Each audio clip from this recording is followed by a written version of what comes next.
Hey everybody, Bats here. If you're watching this video, it means you're freaking rad. It also means you're in for something truly special. The video you're about to watch was riddled with complications, none of which were our guest's fault, but it did take a long time to produce. So we here at the Labs invite you to join us today as we check an item off our bucket list. So without further ado, please enjoy Macabre'Gorium Labs meets Michael Ray Bauer, aka Donkey Lips. Enjoy.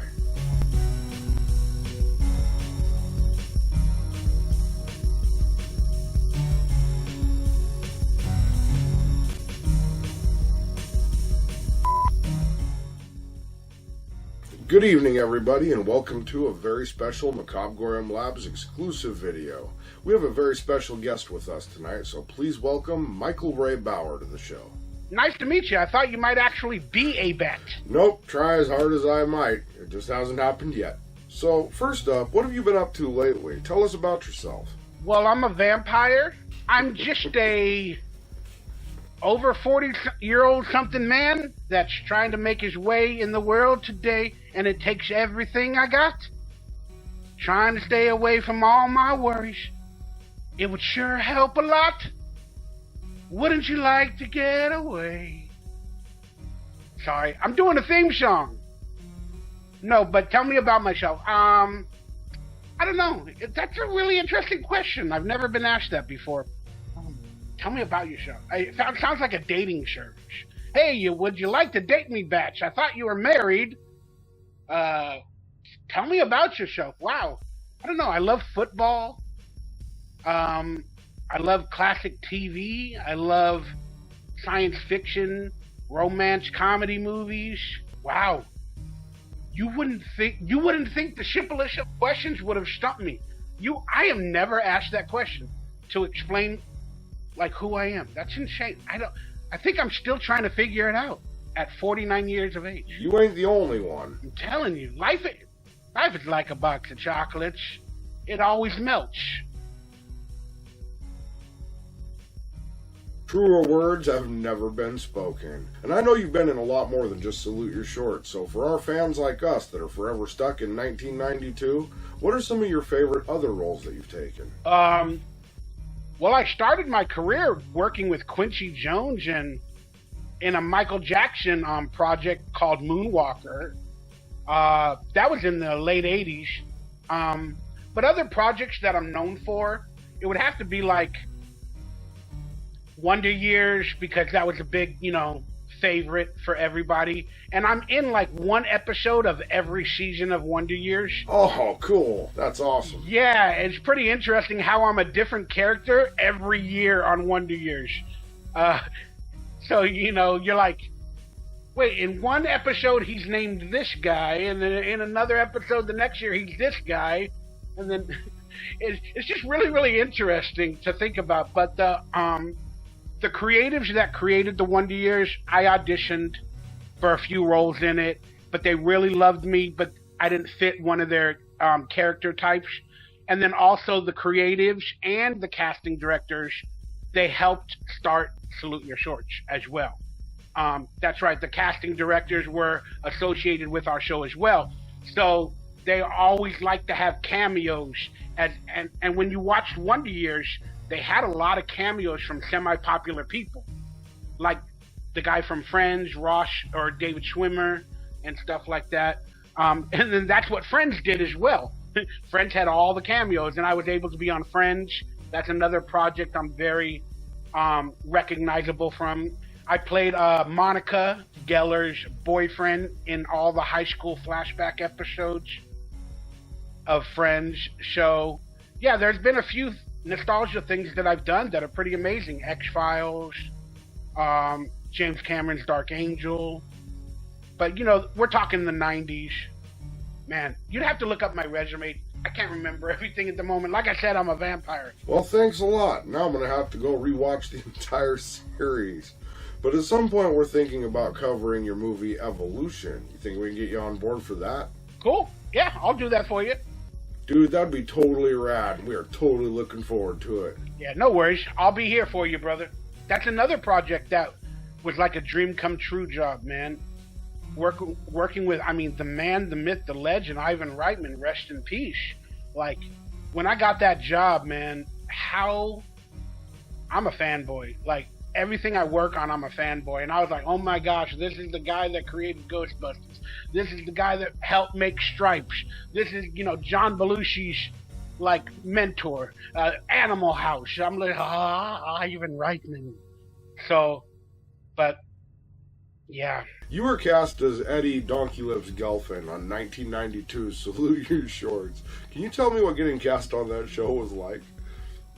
Really good. I really enjoyed it. I mean, to think that you're getting on your own show with an ensemble cast, and you're going to be able to, basically, we were like, most of us were teenagers, if not right around that age. So it was great. It's great to get cast. But the way that went about was a little bit weird, because we filmed so we did the original auditions, and we did a pilot, for hopefully the show to get picked up. So we did the pilot, and it was great. It had a whole different cast. And so my auditions for that one, it was just great. I got casted. I met everybody. We filmed the pilot. Then all of a sudden, it didn't get picked up. Then I think like 8 months later, you need to audition for, my agent calls me, you have an audition for a show called Salute Your Shorts. I guess they like you so much they cast you twice. I'm like, an audition? I already did it. I was the star of it already. And then I'm like, okay. So I walk into now this is the second come around, and I walk in, and the producers and the directors that already directed me and casted me for the pilot, when I walk in the audition room, they're like, Michael, what are you doing here? I got an audition for the show I'm already on. So I was a little nervous, like, was I being fired? Was I fired from the pilot or whatever? And then the writers and the producers are just like, Michael, what are you doing here? I'm like, well, I'm here now. Can I do the audition again? But it was a little bit of a different script this time. So I did it. I guess the new people in the room enjoyed what they saw, so they went back to Nickelodeon. Then I got the job again. Then they brought back Danny Cooksey. They brought back Kirk Bailey from the pilot. And then they brought back some other cast members. But so we were the three originals that came back from the initial pilot. And it was it was an interesting process. It was weird. It's like, did they want me? They didn't want me. Was I fired? I don't know if I was fired. How did I get the audition again? But it worked out. It was a blessing in disguise. I know us here at the labs are happy it worked out that way. But yeah, it was great to get hired. I mean, when you're that age, and every time you get a job, it's a wonderful feeling. Because if you made it your dream to become an actor and to get jobs on TV shows, you think every time you get a job, like, oh, my life is going to change from here on out. And I had an agent who, every time I booked a job or a gig, she would call me and she would ring a bell. So if I had an audition, maybe 3 or 4 auditions that week or whatever, all of a sudden I'd get a phone call, I'd be like, hello, Arletta? And then I'd hear the bell. And then my brain would go, I booked something. I'm going to make money for my family. I booked something. And then she would tell me, oh, you booked the commercial, or you booked this or that. And that was a good feeling. So when I got Salute Your Shorts, instead of the bell, because it was like my first series that had an initial run of 13 episodes, they told me to come into the office. And they made it sound very, very scary, like something was wrong. And then when I went into the office, all the agents were there, and they had like a big old gift basket, like of chocolate and everything. And they go, congratulations, you're starring in your first series for Nickelodeon. So it was a wonderful moment in my life that I'll never forget.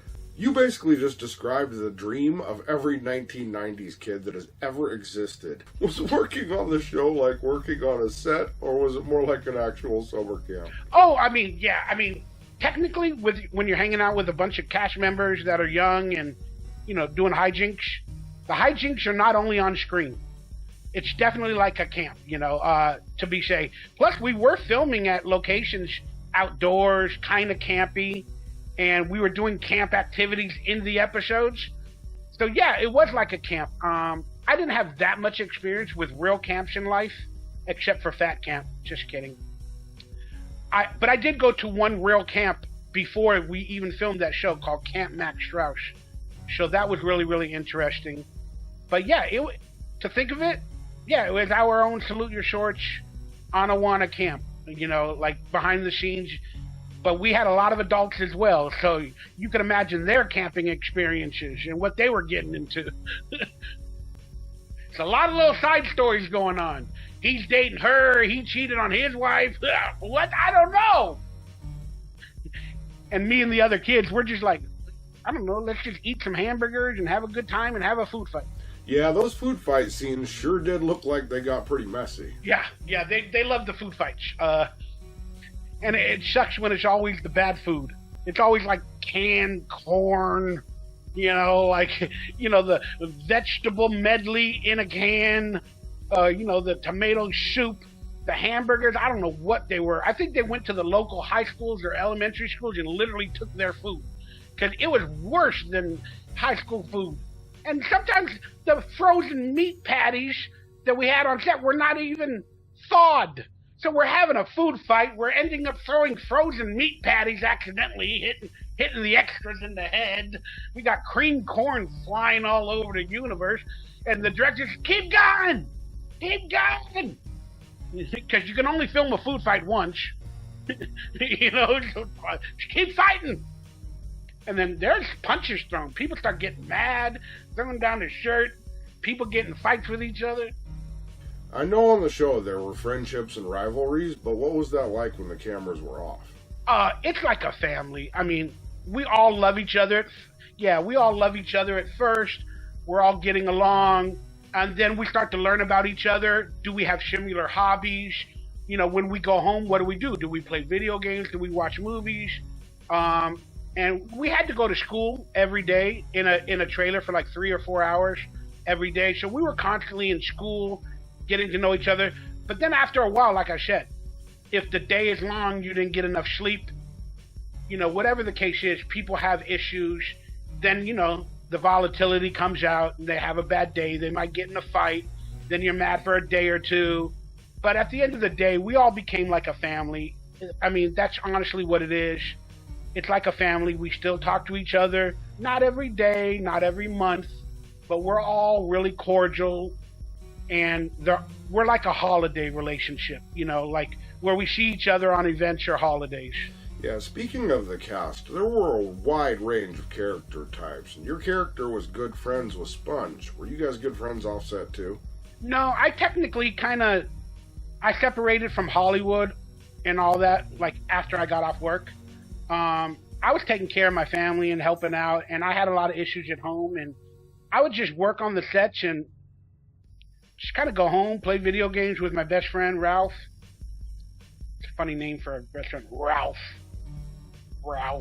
But, yeah, I didn't really hang out with them much. I went to Danny Cooksey's birthday parties and a couple of the events for the other actors that they had, But no, I didn't take any of them on like a best friend. Danny and Blake were teaching each other music and doing all of that stuff because that was their interest. And I didn't hang out with Tim that much. He had an overbearing mother, and Tim was a little bit of a running around person. But we were forced to room together. We were forced to like enjoy each other on the show because the writers thought like a nerd and a fat kid would be good chemistry to become best friends because we're the ones being bullied. But like in real life, a lot of them were younger than me. I was kind of the oldest one, like along with Danny Cooksey. So it was a weird thing. They had different interests and hobbies that I wasn't into, and it was just, but we're all good. You mentioned one time over on your channel that filming Salute Your Shorts was a comedic hell for the late great actor Kirk Bailey.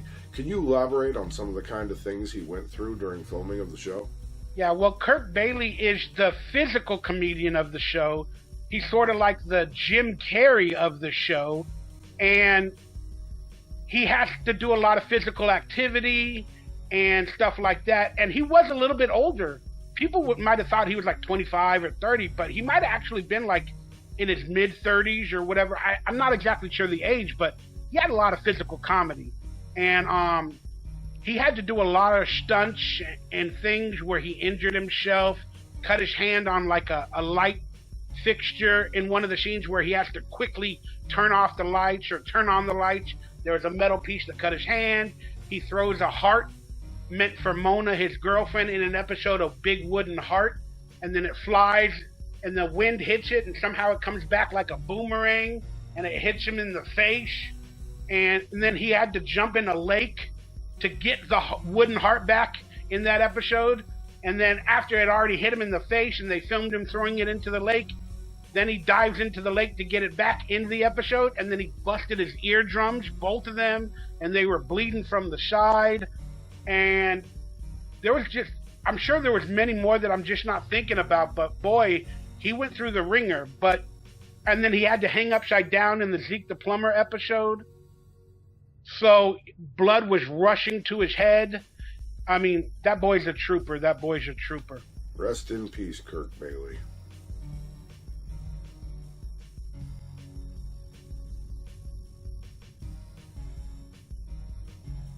Damn. So was filming the show as dangerous as it looked? Yeah. I mean, I injured myself for life on one of the shows. It was the Cursed Skull episode, where there's a skull like of a cow, and then the boys supposedly steal the skull, and we put it in they put two wooden sticks in a cassava melon, and then they put like a pillowcase or something around it, and then we're wearing toga uniforms, and we're like blessing the Cursed Skull in our cabin or in our bunk, and we're dancing in toga outfits, all dirty. And then the one character's holding the melon with the two sticks, but it's supposed to be the skull. And we only find out it's not the skull in the episode later. But I had to bend down and do like a greeting, and unfortunately the dang pillowcase and the wooden stick, when we were dancing, the stick kind of came out of the pillowcase a little bit, like with a sharp point. So then I bent down to do our little dance, and then I had to go like this, oh bless the Cursed Skull, and I went like this, and the stick, some part of it or the pillowcase scratched my eye, and now I have a permanent like line wherever I look the rest of my life. I got like a little black line. But we didn't know that happened at the time. They just knew that my eye kind of puffed up and got red. And then they were pouring, not Vaseline, whatever that stuff is. And yeah, it wasn't bleeding or anything. So they're like, we think you're okay. Is everything good? They're like, we're not going to film it again. We already got it. Let's just look at Michael's eye. And truth is, I should have, or we probably should have went to an eye doctor right away. But again, I kept telling him, oh, it's fine. Like, I can see, there's no problems. It just feels a little red. And then I guess probably a month later, it healed. But then it healed with a line. You know what I mean? So then I didn't know till like a month or two later. I probably should have got surgery, but I'm afraid of doctors. You're not alone, let me tell you. I am too. I could have made them pay for it, because it was technically their responsibility. But I didn't know at the time. I didn't know it was that bad. It just came out later in life. Okay, well now I have to ask you the hard-hitting question. Probably the most important question in this whole interview. I have to ask, and I'm sure people are dying to find out. Fruit Loops or Tricks? Tricks are for kids. Fruit Loops. Fruit Loops. My man. I like it. Cookie Crisp or Cap'n Crunch? Cap'n Crunch. Raisin Bran or Corn Flakes? Corn Flakes. Raisin Bran. Fruity Pebbles or Cocoa Pebbles? Fruity Pebbles. Fruity Pebbles. There we go. We're good. Superman or Batman? Come on, guy. Seriously? Batman. Batman. We could do this all day. Donkey Lips or Budnick? Well, you're the one on my show, so... And I know from watching your channel that there were a few secrets on the Salute Your Short set. You got any you can share with us here at the Labs? Exclusive. Secrets?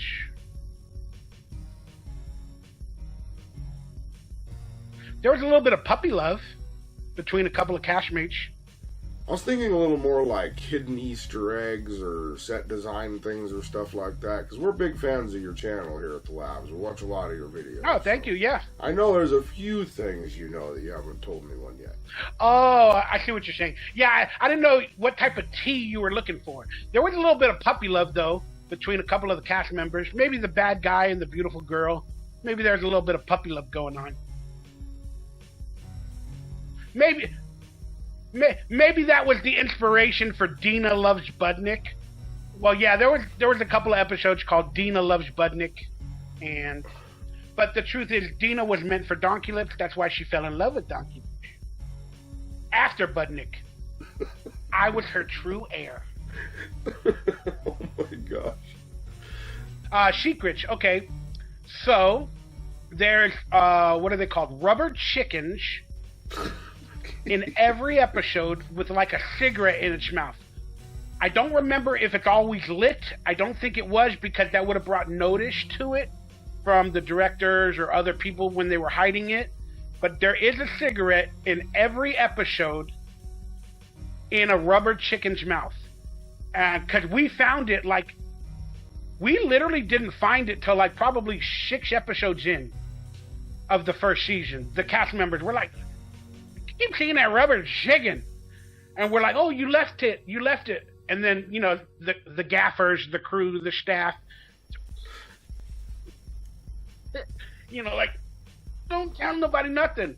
So we're like, all right. So they let us in and they let us know. So we as actors kept it quiet. Then we started trying to sneak in our own things here and there, you know, but we couldn't get away with it because then it would become too obvious that 5 different actors are trying to sneak things into every episode. So it was a little weird and tedious. But I do remember, like, we had a food fight one day. And it was the weirdest thing because there was like 5 rubber chickens now on set that day. And, you know, each of the crew members had one. And they were hiding it and everything. Then, you know, crew members throw food sometimes too, because even the actors are not throwing correctly. So they have other people that throw food, you know, to make it look big in front of the camera. And then I remember we were doing the food fight and we could only do it once. And then the people that watch the food fight, they stay far away with plastic and they stay kind of far away. And then the crew members are in there, you know, they're throwing the food as well. And then all of a sudden we did the food fight. Then I just remember a chicken here. A rubber chicken there. A rubber chicken over my head. And we had to keep going. And then the directors didn't even realize it. So it's in the episode of one of the food fights. But I gotta go back and watch it again. With the HD technology, it wasn't very good. It's not 4K. So I gotta see if we can see these chickens going across, because we only filmed it once. And they edited the episode with that footage. So, but yeah, there was like 5 rubber chickens, and some of the extras that were getting hit, like, what the hell is this chicken for? They're like, throw it. It was kind of funny, man. Really, really funny to see. Yeah, archives.org. I think you or somebody helped me out with that. Yeah, I'm pretty sure I managed to track down the whole series from around the internet over the years, although a lot of them are dubious quality. I'm pretty sure I actually have all the episodes, if not almost all. Yeah, that's pretty much all I have as well. I got like VHS like copies, because when the show came out online a few years ago, there was only like 10 episodes on Paramount Plus, and they were decent quality. But that's all there was, and there hasn't been any other updates or episodes. And I mean, you have to find the bootlegs and the VHS tape versions and the archive.org versions, and it's kind of a little bit sad to think Total about, bummer. you know, that I'm pretty sure fans from pretty much everywhere would be super stoked if they ever actually decided to release them all, though. I don't think they can. It won't make any money. I think Nickelodeon did that with Pete and Pete, like season 1, and some other shows like that. And it costs more money to print it and to make it than it actually makes. I mean, we were small shows. Whether you think we were big or not, we weren't. We only had an average viewership of maybe 100 to 250,000 on a good night. And, you know, most shows back in the days, like Wonder Years, because they were on prime time, they were probably getting like 7 to 10 million every episode. And we were, I think at one point we had like 300,000 viewers for one episode. And that's not a lot. But the shows nowadays that are even on prime time, like the CW, they're actually only getting like 400,000, and they're still getting renewed for season 2 or season 3. That's the way the world has changed in terms of content, but I don't think it's ever going to be on DVD officially, unless these Vinegar Syndrome or these different companies that make movies somehow go into the Nickelodeon archives and are able to get them and transfer them and do what they do. I don't see it happening. So people need to realize, and you need to be fortunate when you find a bootleg on eBay or Amazon or wherever you find, you buy it ASAP, because I don't know what's happening with it. We have no clue. Yeah, it's a damn shame, because I know here at the labs we'd buy multiple copies. And there's a conspiracy theory around that. Like, do they have all the episodes? Because even when they were re-airing episodes like every summer or 2 summers, even up to 10, 12, 15 years ago, they were having the Nick Rewind or whatever they call it, like at night, and then every episode was Keenan and Kel for the most part, but then every once in a while you'd have a Salute Your Shorts episode, and it was always the same 10 episodes. The same 10 episodes they have on Paramount Plus, or they sell on iTunes or wherever it is. It's the same 10 episodes. So you got to start to think, did they lose the actual tapes? Are they in the actual archives? Because if they're going to start Paramount Plus, they're not just going to pick 10 episodes and put them on there. They're going to put all the episodes on there so people will buy Paramount Plus even more. Or they're going to delay it. They're going to have 10 episodes when Paramount Plus opens, then a year later add another 10 episodes or whatever, and we only did 26. So you would think they'd put them all on there, and they didn't. So I have to have a conspiracy that they don't have all the episodes. Or, I mean, the writer, the creator left the show before it ended. They had contract disputes. We did have the editing facilities in our building. I'm just saying, did he own some of the tapes? Are there contractual problems with some of the actors where they need to repay the actors, where the contract's good? That's why they can't re-air them, because maybe the contract wasn't able to be re-aired, 15 years later. I don't know. But there's definitely a conspiracy or something happening behind the scenes that we don't understand. Because why are not all the episodes at least on Paramount Plus? I don't know. They should be. It's Correct. a total waste that they're not. If they're going to release 10 of them, release them all. There's only, 16 more? I have no clue.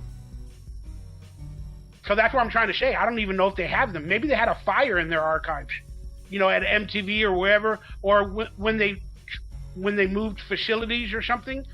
Maybe they lost the tapes or something. I don't know. So get your bootlegs or wherever you can without any remorse, because you heard it here from the man himself, and I'm going to let those words speak for themselves, but I really do wish they'd put it out on DVD or Blu-ray. It ain't that big of a show. You know what I mean? So, when you started acting, did you have any idea that you were going to become a Gen X icon? I don't think I am, but I appreciate what you told me. All I know is that if pretty much anyone here at my company saw you out in the wild, they would say, "Holy crap, it's Michael Ray Bauer." Well, be honest. Dude! Stonky lips. Be honest. That's what everybody says. No, dude. Dead serious. You and the rest of the cast of the show are pretty much household names around here. Oh, that's awesome. That's really cool. Hey, you got to be my wingman. I need a girlfriend. I need a wifey. You going to be my wingman or what? Your wife going to be my wing woman? Let's go. Get me married. Well, she can hear you. You want to chime in here, goats? Well, I do have sisters, but they're all in relationships currently. Does she got a cousin or something? An aunt? I don't care. If I meet someone new, I'll tell them you're looking for love. Macabre'Gorium Labs. We do what we can because we have to, I guess. Now, 26 episodes of the show. Was there an episode that was your favorite? Oh, well, to be honest with you, was the finale. Because I'm pretty sure this is the finale where Donkey Lips became the CEO of the Birdhouse Company, and he proved to be like a businessman. He proved to know how to work with a team, build a team to earn money, and he created a company for the camp, selling the birdhouses. And it was like Donkey Lips came into his own, and it was the final episode. Because from the beginning of the first episode with Donkey Lips, he's just a sheep. He does whatever Budnick tells him. He's a bully. He's a this. He's a that. Then you watch the progression to where he starts to face Budnick's character. Then he starts to befriend Sponge and learn a little bit about computers and business. Then he kind of gets the girl to like enjoy his company. And then, like I said, by the end, and then in Capture the Flag episode, he saves the entire team from, being crushed, and they win. And then in the final episodes, I become the CEO and like a winning person compared to everybody else on the show. You saw a future for Donkey Lips. You didn't really see a future for Budnick. You didn't really know the future for Dina. ZZ might have had a future in, not politics, but like saving the world.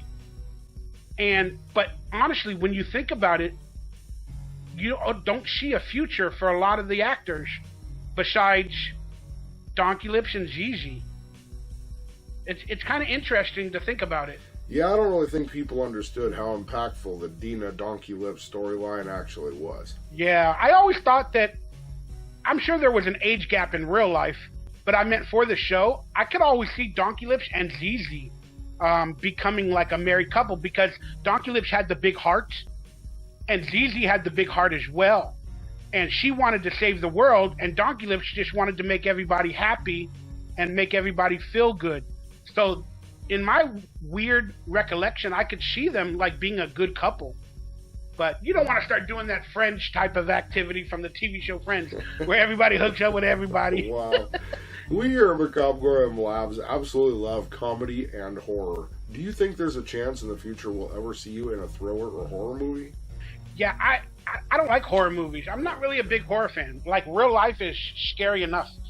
So, have you watched a movie I did called The Willies? If I did, it was probably a while back and I don't really remember it, but I'm definitely going to check it out after this. Yeah, The Willies. I have a lead role in that movie, and I'm kind of like a insane, crazy character. It was directed by a PDF file. Yeah. For the most part here at the labs, we try to avoid topics like that, and people like that don't deserve any more publicity, which is going to make it a little tougher now that we're diving into 90s Nickelodeon, especially considering we refuse to talk about that at all. We try to keep it light.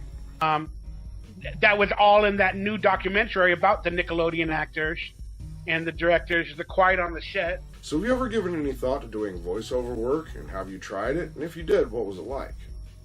I have done voiceover work, but it's a really hard story to tell. You have to understand the industry, and I have a unique voice, but it's too unique. That makes no sense to the average person. It's too unique. So first off, in today's TV and shows and animations, for the big parts, it's always main actors that you can recognize from their face. They've starred in so many dang movies that you know their voice and their face. Then you know their name. So they put the name, oh, this movie is starring Shia LaBeouf, or this or that. So you already picture Shia LaBeouf, you kind of already know his voice. So then when you watch the movie, oh, it's Shia LaBeouf.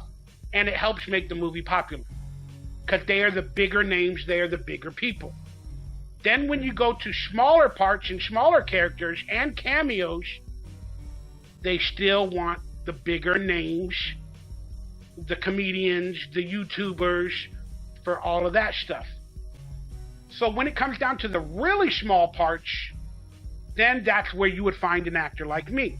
And yes, I can perfectly play a character with a lisp or whatever the situation is to my voice. But could I do that for different characters? Because you're always going to get the lisp. You're always going to get that, oh, that's Michael Bauer. He's doing the same character in every movie, unless I learn how to vocally actually do characters and impressions without my God-given lisp that is going to be with me for the rest of my life, because I have an salivated gland and it constantly produces saliva. So I'm constantly swallowing and filling my tongue differently. So again, yes, I can do roles, but how many can I do? And then if I do 20 shows, it's always going to be the same lispy, raspy Michael Bauer voice. And they kind of don't want that. They want versatility. Okay, I know we're going to have to wrap up soon, but now it's time for my final question. You know we're friends now, right? Of course, we're already friends. Before we go, we mentioned a few times during this video that you run a YouTube channel of your own. And of course we'll have a link to it in the description and in the comments, but I'm sure there's more to it than that. How else can fans help support you? Yeah, man, to be honest with you, just Google search Michael Ray Bauer, search Twitter, YouTube, Michael Ray Bauer, Hey Bauer, you'll find me. And the best way to support is not to hate. Words of wisdom, my friend. Words of wisdom. And don't forget to tell my audience about your merch shop. Oh yeah, I'm representing the Zeke the Plumber shirt. Look at that. In the original interview, I hadn't gotten my shirt yet, so that's what we're kind of about to talk about right now. Is that I ordered too late, and the shirts that I ordered hadn't shown up in time for this specific interview. But it didn't matter because I wasn't going to use any of that footage originally anyway. Little behind the scenes for you. What do you mean you ordered too late? Oh, yeah, that's right. You did order a few different shirts. Okay, well, I get a free t-shirt on my merchandise store every month. So right now I've been giving them to girls as gifts because I'm a little bit lonely. But I'm going to give you one. I'm going to get you a Zeke the Plumber shirt as a free gift. And an autograph as well. I'm going to send you an autograph headshot. We'll talk about that later. To be fair, Mikey, I still haven't gotten my Zeke the Plumber shirt. I guess I'm just not pretty enough. Yep, you too can head over to heybauer.com and pick up some t-shirts and some other cool stuff. I ordered mine, but I was a little too late to get them in time for this interview. Yep, I got the Salute Your Shorts logo shirt, the Garbage Pail Kids Donkey Lip shirt, the Camp Counselor shirt, and the bucket hat. So, Bat's in the editing room cutting in here real quick. Because of how this project came together, that line might have felt a little disjointed due to the sound issues we had recording the interview. During the principal footage, I hadn't received my shirts yet, which is why I'm wearing them during the whole interview. We will make a video about the production of this one soon, but for now, let's get back to the show. Sorry for the interruption. So what does the future hold for Michael Ray Bauer? It holds my life in its hands. It holds better days ahead. It holds a beautiful woman having my baby. It holds the resurrection of Nickelodeon and Donkey Lips into an actual human being named Michael Ray Bauer. Well, I suppose we can dream, right? I'm going to be doing movies and YouTube for the rest of my life. I'm okay with it. I'm humble enough to say it. And I hope when I die, people go, you know what? I'm actually going to miss that motherfucker. It was a real honor having you on the show. I hope we did a good job, and it really was like a dream come true. Thank you, brother. More like this in the future. I'll gladly do an Evolution episode. Just let me know, man. Oh, hell yeah. You heard it. Now that's totally happening. So everybody head on down, tap that subscribe button, and turn on notifications, because I told you we were cooking up some really cool stuff. And I, for one, am glad we crossed paths. No, you're awesome, brother. But for now, unfortunately, we've ran out of time. So huge shout out to Michael Ray Bauer for coming on our humble little channel and giving us time and talking about his rad show. Do you need a tagline for your channel or your show or anything? Sure, Mikey. If you want, go ahead and sign us out. Think for yourselves, be excellent to each other, and keep it creepy. What's left to say that the man himself didn't just say? We'll see you in the next one. Thanks for watching.